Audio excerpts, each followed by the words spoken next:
C'est un nouveau service qui a 4 départs par jour, qui dans le fond est complémentaire à la navette fluviale. Donc les gens arrivent en bateau, on a un premier départ, on va les porter à destination. On peut aller soit du côté du Mont-Sainte-Anne, du canyon de Sainte-Anne, ou l'atelier Paris, microbrasserie, Montagnet, le Spa des Neiges. Donc les gens ont les deux options, on a 4 départs par jour. Et c'est une durée de combien de temps à peu près pour que les gens ont à faire la boucle? Ça prend une quarantaine de minutes pour la première, puis ça prend une dizaine de minutes là, pour la deuxième. Là. Et si les gens n'ont pas de billets, parce que des fois, c'est des gens qui sont arrivés pas par AML, mais que est-ce que monsieur, madame, tout le monde qui arrive ici à Sainte-Anne pourrait la prendre? Absolument, absolument. Donc, la navette est gratuite pour les gens des résidents de Sainte-Anne-de-Beaupré. Pour les visiteurs, c'est un 5 puis les billets sont en vente à la billetterie d'AML, là, située à l'entrée du quai. Et là, les gens, ce qu'ils vont voir, on va avoir l'occasion de voir le Mont-Sainte-Anne, d'aller voir le canyon de Sainte-Anne. Et il y aura des éléments aussi qu'ils vont voir à l'atelier Paris.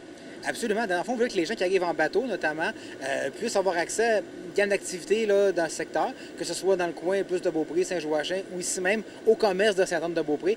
Donc, c'est vraiment ça pour ça que l'autobus a été mis en place. Puis, en même temps, c'est aussi une offre de plus pour les résidents là, du secteur. On va parler aussi d'une autre navette bien importante pour vous durant le temps durant l'été. C'est bien sûr celle qui amène au Festival d'été de Québec. Ça va commencer en même temps que le festival? Exactement, donc du 6 au 16 juillet. Donc, toute la durée du festival, nous, on va être là avec notre navette qui a été là, fort populaire l'année passée. On a commencé le premier soir avec un autobus, puis on a fini avec 3 autobus. Donc, vraiment, c'était populaire. Et vous vous rendez à quel endroit près du festival?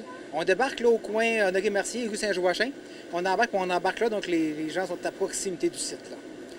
Aussi, je voulais te parler d'une autre navette, bien, plus grosse autobus, on pourrait dire, c'est pas une navette, mais la grosse autobus à 2 étages. Est-ce que c'est un beau succès pour vous depuis que c'est lancé? Ah, absolument. Écoute, on a des commentaires là, élogieux. Les gens sont contents, les gens ont hâte de l'essayer, de monter à bord, parce qu'au 2e étage, c'est impressionnant. C'est vraiment une expérience différente. On le voit, quand on est sur le territoire de Québec, les gens prennent en photo l'autobus, donc vraiment de très bons commentaires là, sur ce nouveau bus-là. L'été est bien parti, Mathieu. Vous pensez sûrement déjà à l'automne. Est-ce que tu as des éléments à parler pour l'automne ou il y a des petites surprises à venir avec Plus Mobile? Bien, écoute, pour l'instant, on a tellement eu une belle achalandage au courant de l'année dernière. On va poursuivre sur notre élan. On est toujours ouvert à faire des ajouts. Il y a toujours des projets à gauche et à droite. Là, donc, on garde les portes ouvertes, là, mais pour l'instant, on n'a rien de concret à annoncer là, pour l'automne.